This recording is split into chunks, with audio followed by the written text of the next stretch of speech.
Ekskavasi merupakan kegiatan zaman penggalian yang dilakukan untuk mendapatkan maklumat tentang benda zaman purbakala. Tujuan bagi ekskavasi ini adalah untuk menemukan sumber-sumber sejarah di tempat tersebut. Tempat yang dipilih untuk ekskavasi adalah di Kubu British yang terdapat di pantai berhampiran Pantai Melawi, Bacok, Kelantan. Peralatan yang digunakan dalam ekskavasi ini adalah bungkis, batang kayu, penyodok, cotton line, berus cat, sarung tangan, water level, pengayak, kompas, pita pengukur dan scraper. Ini adalah tempat yang ekskavasi dilakukan, iaitu di Pantai Melawi, Bacok, Kelantan. Bagi proses sebelum ekskavasi adalah yang pertama, pembersihan tapak telah dilakukan sebelum mulanya proses ekskavasi, iaitu dengan mengukur jarak tapak dari arah timur sepanjang 1 meter dan bersudut 90 darjah dari arah kubu. Keluasan tapak diukur sepanjang 5 meter. Kayu dipacak setiap 1 meter jarak tapak dan cari titik yang paling tinggi menggunakan water level untuk bagi menentukan keseimbangan.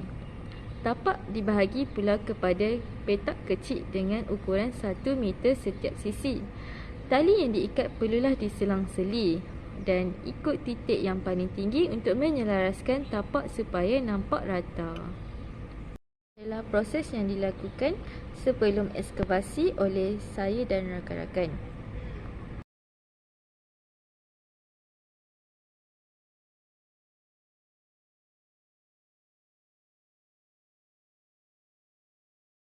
Pemilihan tapak telah dilakukan, iaitu saya dan rakan telah memilih di kuadrat D2. Seterusnya, tapak telah dipecahkan kepada 4 bahagian dari arah utara.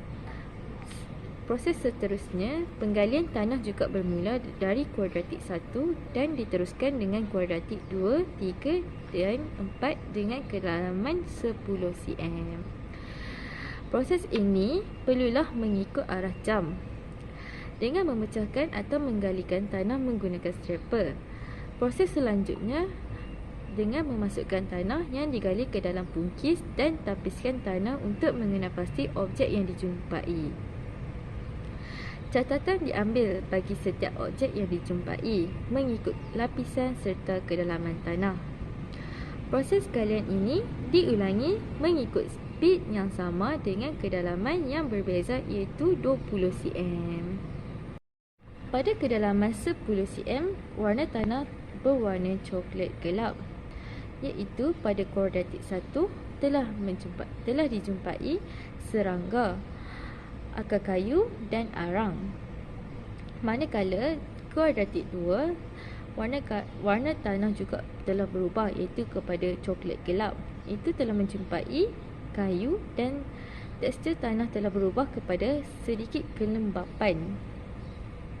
Manakala pada kuadratik 3, iaitu telah menjumpai plastik sepanjang 1 cm, manakala kaca sepanjang 1 cm juga, cengkerang serpihan pasu pada 3 cm, plastik pada 3 cm dan terdapat juga plastik pada 7 cm.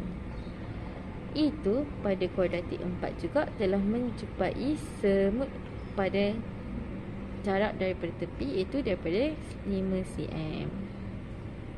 Pada layer kedua, iaitu kedalaman 20 cm, telah menjumpai pada kuadratik 1, iaitu akar kayu berwarna merah muda. Manakala pada kuadratik 2, akar kayu telah berubah warna kepada merah terang.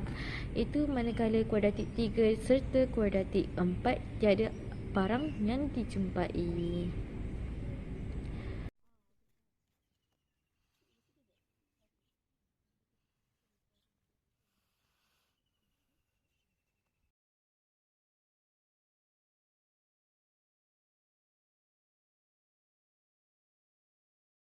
Diambil sebelum pembersihan tapak dilakukan.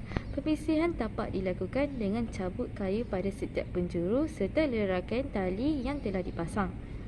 Dengan akhir sekali, mengambil gambar pada setiap lapisan dinding di setiap sisi.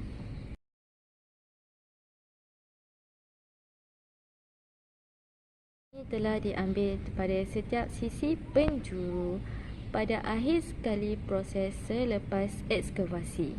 Pertama adalah tanah tidak rata. Hal ini kerana kedudukan permukaan bumi yang sering berubah-ubah. Tapak ekskavasi ini telah berada di tepi pantai. Itu kedudukannya berada di tepi pantai dengan permukaan yang sering berubah-ubah yang disebabkan oleh penolakan ombak. Yang kedua adalah perubahan cuaca yang menyebabkan tanah terkambus. Hal ini kerana kami perlu menggali semula di tapak ekskavasi tersebut. Yang ketiga adalah gangguan haiwan ternakan oleh orang tempatan yang menyebabkan tali terputus, dan progres ini perlu diikat semula tali tersebut yang terputus. Bagi penambahbaikan dalam sepanjang ekskavasi ini adalah dengan mendirikan kemah bagi melindungi tapak ekskavasi daripada cuaca yang buruk iaitu hujan. Yang kedua adalah memasang penghadang di sekeliling tapak ekskavasi bagi menghalang pencerobohan seperti haiwan ternakan oleh orang tempatan ataupun orang-orang tempatan lain. Yang ketiga adalah meracun rumput sebelum ekskavasi bagi mengelakkan rumput tersebut naik dengan banyak. Untuk dari ekskavasi ini adalah telah memberi banyak pengetahuan kepada saya dan rakan-rakan untuk mendalami subjek arkeologi ini. Oleh itu, jelaslah dengan ekskavasi ini telah memberi banyak pengajaran kepada pelajar supaya mengetahui tentang nilai dan sumber-sumber sejarah.